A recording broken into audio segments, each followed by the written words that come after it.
আসসালামু আলাইকুম। সবাই নিশ্চয় অনেক ভালো আছেন। আর যে যেখান থেকে আমার এই ভিডিওটি দেখছেন তাদের সবাইকে অসংখ্য ধন্যবাদ জানাচ্ছি।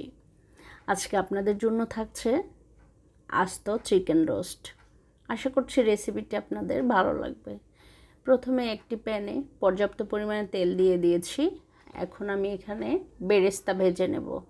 ব্রাউন কালার করে ভাজতে থাকবো। চুলার জাল মিডিয়াম হিটে রেখে বেরেস্তা ভেজে নিচ্ছি। ভাজা হয়ে গেছে, উঠিয়ে নিচ্ছি। এবার এখানে দুটি মুরগি নিয়েছি আস্ত, এবং সামান্য একটু লবণ আর মরিচের গুঁড়ো দিয়ে মুরগি খুব ভালো করে ম্যারিনেট করে নেব।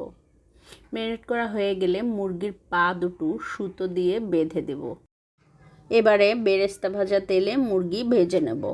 খুব বেশি কড়া করে ভাজবো না, দুপাশ উল্টে পাল্টে হালকা করে ভেজে নেব। মুরগি ভাজা হয়ে গেছে, এবার উঠিয়ে নিচ্ছি। আর দিয়ে দিচ্ছি হাফ কাপ পেঁয়াজ কুচি, আর সে সাথে দিয়ে দিচ্ছি গোটা গরম মশলা, 2টো তেজপাতা, 3টে দারুচিনি, 5টি সবুজ এলাচ। আর সে সাথে দিয়ে দিচ্ছি 1 টেবিল চামচ আদা বাটা, 1 টেবিল চামচ রসুন বাটা, আর দিয়ে দিচ্ছি 4 টেবিল চামচ পেঁয়াজ বাটা। খুব ভালো করে একটু ভাজতে থাকবো।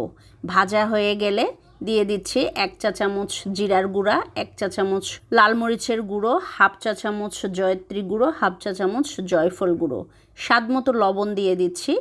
এবার আবারও একটু মশলাটা খুব ভালো করে কষাতে থাকবো। মশলা কষানো হয়ে গেলে 3 টেবিল চামচ টক দই দিয়ে দিচ্ছি। টক দই একটু নেড়েচেড়ে মিশিয়ে নিয়ে পানি দিয়ে দিচ্ছি। মশলাটা খুব ভালো করে কষিয়ে নেব।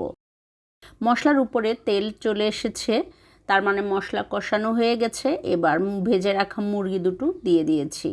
খুব ভালো করে উল্টে পাল্টে একটু মশলার সঙ্গে কষাতে থাকবো।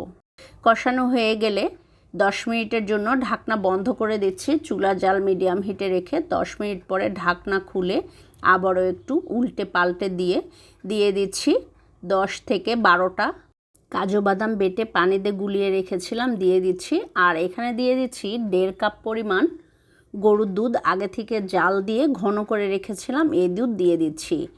এই রোস্টের মধ্যে যখন দুধ আর বাদাম বাটাটা দেওয়া হয় তখনই এটার অরিজিনাল টেস্টটা পাওয়া যায়। এবার দিয়ে দিচ্ছি 1 টেবিল চামচ চিনি। চিনিটা আপনারা স্কিপ করতে পারেন, তবে যেহেতু টক দই দেওয়া আছে চিনিটা দিলে এটার টেস্টটা খুব ভালো আসে। দিয়ে দিচ্ছি 1.5 টেবিল চামচের মতো টমেটো সস দিয়ে একটু নেড়েচেড়ে মিশিয়ে নিয়ে মুরগি খুব সাবধানে উল্টে দিচ্ছি। উল্টে পাল্টে দিয়ে এখানে 4 থেকে 5টা কাঁচামরিচ দিয়ে দিলাম, আর হাফ কাপের মতো বেরেস্তা উপরে ছড়িয়ে দিচ্ছি। আবারও একটু নেড়ে চেড়ে উল্টে দিয়ে তারপরে ঢাকনা বন্ধ করে দিব 5 মিনিটের জন্য, চুলার জাল লো হিটে রেখে। মুরগি অর্ধেক প্রায় সেদ্ধ হয়েই গেছে। 5 মিনিট পরে ঢাকনা খুলে আবারও একটু উল্টে পাল্টে দিচ্ছি। রোস্ট একদমই রেডি হয়ে গেছে। একটু নেড়ে চেড়ে গ্রেভিটা একটু শুকিয়ে আসলেই চুলার জাল বন্ধ করে গরম গরম সার্ভ করে নেব। হয়ে গেছে, এবার চুলার জাল বন্ধ করে দিচ্ছি। দেখেন এটার কালারটা দেখে নিশ্চয় বোঝা যাচ্ছে যে কতটা পারফেক্ট হয়েছে। ঝটপট তৈরি হয়ে গেল খুবই অল্প কিছু মশলায় বিয়েবাড়ির স্বাদে আস্ত চিকেন রোস্ট। দেখে নিশ্চয় বোঝা যাচ্ছে কতটা পারফেক্ট হয়েছে। হ্যাঁ, সত্যি এটার টেস্টটা ছিল অসম্ভব মজার। বিয়েবাড়ির চাইতেও কোনো অংশে কম না। এটা আমার বাসায় রান্না করার সাথে সাথেই শেষ হয়ে গিয়েছে। আপনারা চাইলে বাসায় এভাবে বাচ্চাদের রান্না করে দিতে পারেন, ওরা তো খুবই খুশি হবে। সবাই ভালো থাকবেন, সুস্থ থাকবেন। দেখা হবে আবারও কোনো সহজ রেসিপিতে।